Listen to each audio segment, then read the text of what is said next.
Donaldson here with SureDog.com and the On the Mic podcast, and talking to a legend of the sport coming off a huge win in the PFL debut of South Africa, the launch of PFL Africa and a PFL Champion Series. He got a win over Denis Goltsov, the one and only Corey Anderson. Sir, how are you? I'm doing great, Mike. How about yourself? I'm doing good. I'm doing very good. Obviously, I'm also doing good watching a performance like that from you. You take out a former PFL champion, man, and a lot of energy you displayed, not just in the fight, but afterwards. How good was getting that win for you? And again, that win was huge, not just good, but it was great for not just me, my family being a year off. My wife, probably my biggest supporter, also coach, teammate. She helps with everything, breaking down film, which is really anal and tedious with this camp, making sure all the I's are dotted, all the T's are crossed. And she wrote me a letter like she always does before every fight. And I read it before. She said, "You're gonna be great. You're gonna go. You've done everything you could possibly do. You're well prepared. You're gonna go out there and put on a hell of a performance." And we did just that. So yeah, when you go out there and get a victory like that, and your wife believes in it, and she believes, just like we had said it the whole camp, like he's a 1 round fighter. Like he's pretty good. But with my pace, he's gonna be a 1 round fighter. We go out there, we're gonna put that pace on. First round is gonna be over. Then we're gonna take over from there. And it happens exactly like that. Huh. You can't want anything else. I mean, we're pumped. Now, I've talked to you at Media Days. I want to say this might be our first ever one-on-one interview. I love that the story about your wife writing you letters. Can you talk about that special, really just kind of inside look to what it means to you before? I mean, you're stepping into a cage and fighting another person for a paycheck. So, can you talk about that relationship you have and what she does for you before you enter the cage? I mean, it's kind of like the one thing I realized early when we were dating that she was kind of like the one for me is like she's my calming. She's like that, people got white noise, some people smoke weed, whatever to calm. She's my calming moment. We actually started dating right before my Shogun Hua fight. And anybody know that fight? They all know I won that fight. There's no way you can say I lost that fight. And they ended up giving him the decision. And I remember that whole flight back from Curitiba, the whole drive from the airport to New Jersey, I didn't sleep. I hadn't slept since the fight. Like I was just miserable, like eating myself up. I'm in my house. I still hadn't slept. And I decided to jump in my car and drive back home to where my family lived and go visit my parents. And that's where she lived at the time. So I drive back again, no sleep, haven't slept in like 2 days. She finally gets off work and she comes down to visit me. And she walks in the room and sits on the bed, and I fall asleep immediately. I don't think we exchanged the words. She said, I was like, "Hey, babe, when to get her kids?" And I was out cold. I woke up and she had put a cover and stuff over me and left texting me and just said, "I came down and you fell asleep immediately, and I'm okay with it. I'm just glad to see you sleeping." And I texted her and said, "You are my peace." Like that moment, you've always been that. When I'm around you, everything else just goes away. Everything else calms down. So as for a fighter, when you're in the back, fight week is always like hectic. You always worried about the what if this, what if that. Then you in the back is right before you go out, and they come out and say, "All right, Corey, we're getting ready to walk." And that's when I always sit down and read her letter. Like that's when my adrenaline and everything is at the highest. I'm I'm panicking.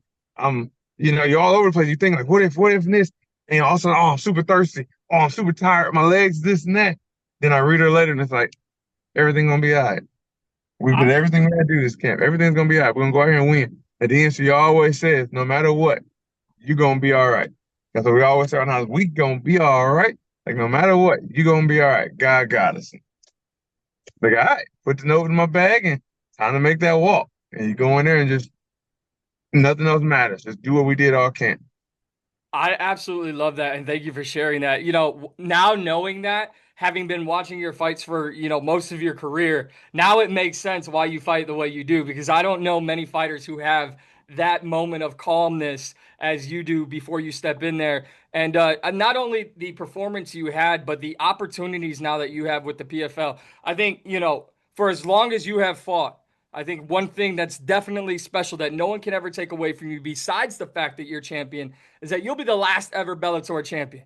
There will never be another Bellator champion after Corey Anderson. And when you look at that and you look at where your roadmap is here with the PFL, where do you think you fit in best with the PFL and your future? I mean, I fit in everywhere. I fit in like everybody. I've been seeing Sure Dog and all different rankings. They took me out of 205 rankings and put me in the heavyweight. Like, no, no, no. Put me back, son. I'm not done. I'm still gonna fight 205. I'm gonna fight heavyweight. I just gave myself more opportunities, more names, more checks, more belts, more everything. It just put me in a great position where I can just do so much now. I can go ahead and eat and get fat and still fight, or I can stay strict on my diet. As long as I'm in the gym, I'm prepared. You call me with a name, whether it's heavyweight or 205, we can do it all. We want to keep defending that 205 belt and we want to get the heavyweight belt and just defend them both until I walk away and just say, I did that. Well, I will let the powers that be know that you are not done at 205, and I know that that is very exciting. This is the first year that PFL has done the World Tournament. Have you paid any attention to the World Tournament? Yeah, of course. I watch every fight. Since I can, every time it's a fight, I don't care if it's tough enough, a local show, if it's on TV or if I can go to it. I'm a huge fan of fighting, like a student of fight. I'm always watching and learning something from the young kids and the old kids. So I watch every fight if it's on TV. Do you like this format that the PFL has come? I know last year, they had the regular season format that they had that for a few years. It seems like a lot of fighters are buying in on this single loss elimination tournament format that we're seeing this year. Do you think it was the right move by the PFL? 100%. 100%. Because you got guys, I mean, not knocking anybody, but like Sean O'Connell, love him to death. We fought before, but if they didn't have that one elimination rule, he wouldn't be the champ that he was. And some guys, like the guy that he beat or the guy that beat him, who might have lost later, I'm sure he's at home like, oh man, I beat this guy. He get to come back because such and such happened, or because he won the next one and earned enough points, and now he's in the championship. Or if a guy goes out, he dominates. Like I'm a huge fan of domination. That ground and pound finishes, knockouts, that's all cool. But I'd rather dominate you for 15 or 25 minutes and say, I know for sure there's no way you can come back and beat me the next time. But in that format, you only get 3 points. So if I go out there and I get 2 wins in that format, I only get 6 points. But somebody else go out and lose his first fight, but then he knocks somebody else out knock somebody out. All of a sudden, that guy, he lost. But since he knocked the guy out, he gets to go first. He knocked the guy out in the first round. He gets 6 points because he had a knockout. Now he goes and I don't because I had two decisions. I don't think that's right. Like, no. If you didn't earn it, if you didn't win both, there's no way you should be in the finals. So I like the fact that you only get one chance. You lose once, you're out. Just like the Bellator Grand Prix, just like any wrestling tournament, just like the Olympics. Or Olympics, actually, you got a second chance. You can come back for true second. But either way, it's like once you lose, you can't win first again. That should be how it should be all around. And the PFL is obviously making a lot of moves around the world. You were there. I don't have to tell you that you were in South Africa. I believe I did ask you this on Media Day, but I do want to ask you again since now you've gone through all of Fight Week. Just how significant was it for you to be there on the ground as PFL launched PFL Africa on the same night that you fought? I mean, it was awesome. You look back at it now. I look at the pictures every day. We went up to Tabletop Mountain. We went out to Boulder Beach. All that stuff. Just being there, not just the everything around Cape Town and all, but like you think about it, it's the first big MMA event in Cape Town, South Africa. So when people look back, I've said it before, when people look back in the history books and they try to see from Africa who were the first people to fight here, you're gonna be in that. I'm gonna be etched in that book forever. And now, not only will I be etched in that book, but I also went out there as a 205 champ, went up to a weight class as an underdog against the previous champ, who was 2 inches taller than me. Everybody, this guy's big, he's strong, he's so fast, his striking is this, and dominated the way I dominated. Like that, when you put all that together, it's just like, man, that is a heck of a story.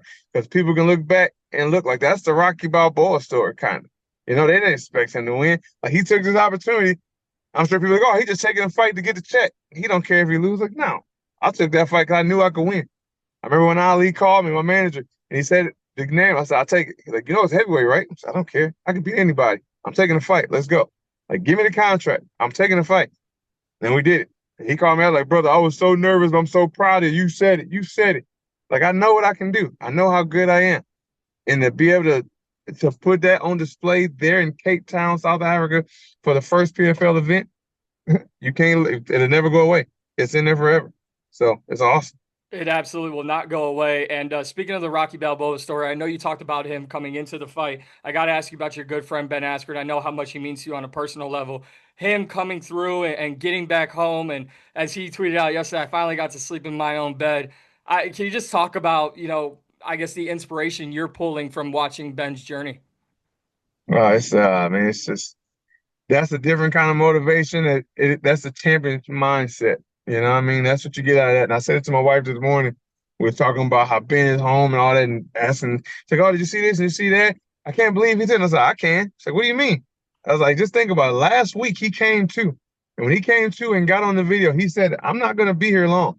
And my wife was like, "Oh, he's gonna be in there a while." I was like, "No, he's not," because they never had a person like Ben Askren in the hospital. They never had a world champion like Ben Askren in the hospital. They never had an Olympian in the hospital like Ben Askren. It's a different kind of mindset. So what do you mean? Like he's not gonna go by what the doctors say.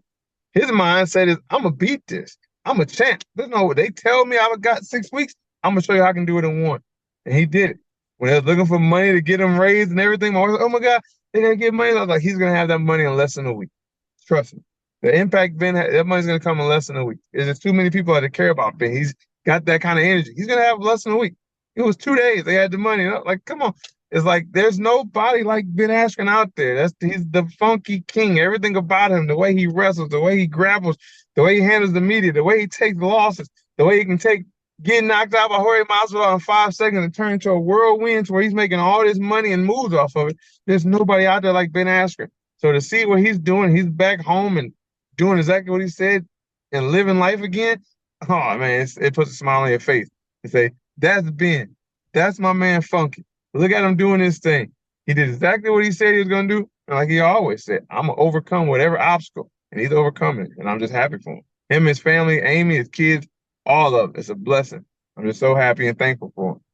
Absolutely. It is a very heartwarming story, very inspiring story. And Corey, as I said, our first time really talking one on one. One thing I've now grown to love about you in our first conversation is just how much of a family man you are, how much friendship means to you, and I know how much home means to you. And as a fan of the sport, having a chance to have you watch you fight in Chicago was special for me because I know how much Illinois means to you. When you look back at your career and all the opportunities you had, you just talked about Cape Town.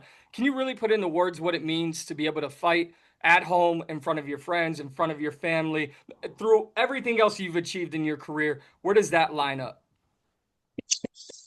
I mean, I'll be honest, in the beginning, the first time I fought Nemkov, I wasn't excited about being home because I love my hometown, but I didn't think they were supporting the way they should. So that kind of ate me up a little bit. But then after I lost that moment, I didn't seize the moment of winning the belt there. And I realized it hit me how much, how triumphant it would have been if I won that belt there at home. It would have been such bigger impact for me in the hometown crowd. My mind kind of switched. So when they gave me the second opportunity to fight Phil Davis there, I capitalized on that moment. And it meant that when it really hit me on how much it really means to fight at home. Because when I started training for MMA, before I even had a fight, it's kind of like Ali said I was the greatest before anybody else did. I believed it before anybody else did. It's like I always said it before I had made a penny. When I make it, we make it. And I said, if you guys support me, when I make it, we make it. And my best friends, people were like, why you say that? Like, well, one day if I make a lot of money, when I make it, if I got it, you got it. So when I come home, I take everybody out. Everything on me. Y'all ain't got to worry about nothing. I got that because y'all my people. Y'all been with me the whole time. And that was the thing going into that first fight in Chicago. I felt like the people hadn't been supporting, they haven't been posting about it. Fred Van Fleet was from my hometown. Danica Patrick, and I seen the love they have gotten. I hadn't got that. So it kind of ate me up a little bit. But after that fight, I realized it was 4 close friends I had in high school. When I went home and did a little meet and greet thing, those same 4 people walked in. I never invited them. They just showed up. And that hit me. So I got that rematch of the second fight in Chicago. It was like, I made it. We made it. I'm putting Illinois on the map, Chicago on the map. Like, we made it. And I said it from the beginning. When I make it, we make it. So here we are. I'm on the town. So when they announce my name, it's going to say Corey Anderson fighting out of Rockton, Illinois. That's 815. Everybody stands up because we made it together. I didn't do this on my own. It was the same people, from the people that hated on me in high school, the coaches that believed in me, the teachers that helped me graduate, that pushed me to be the guy I am, is who got me on this stage. So when I make it, it ain't just Corey Anderson made it to the big stage. It's everybody that's been with me this whole time or hate on me the whole time.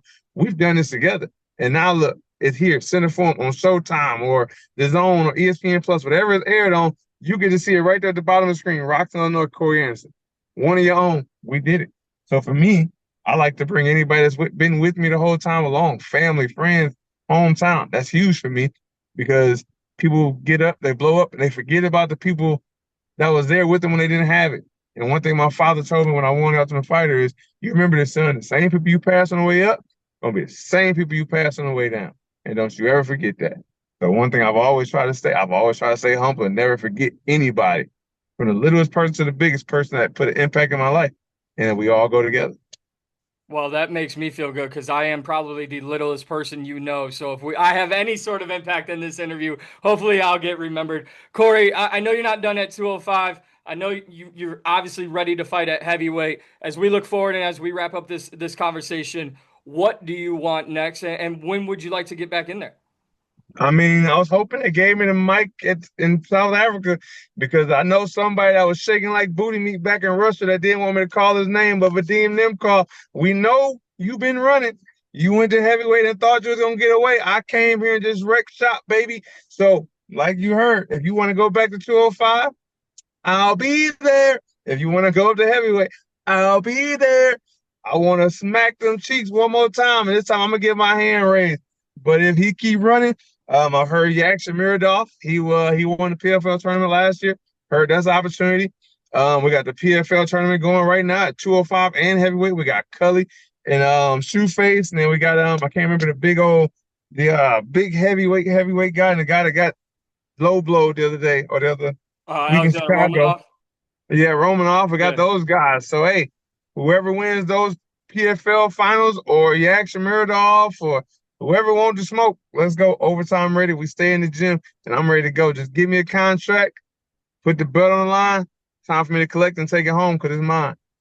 Corey, thank you so much for this. This is probably one of my, and I'm not just saying this, is probably one of my favorite interviews that I've ever done. And now I know why I've wanted to interview you for years, because just of the person and the fighter that you are. So this means a lot to me. Thank you so much. Really happy to see you, continuing on in your career and having all the opportunities that you have here with the PFL. And hopefully it's not our last interview ever because I really enjoyed it. All right, Michael. Thank you for having me and hopefully it ain't the last one. You just reach out to PFL, whatever. If you want to do another one, let's do it.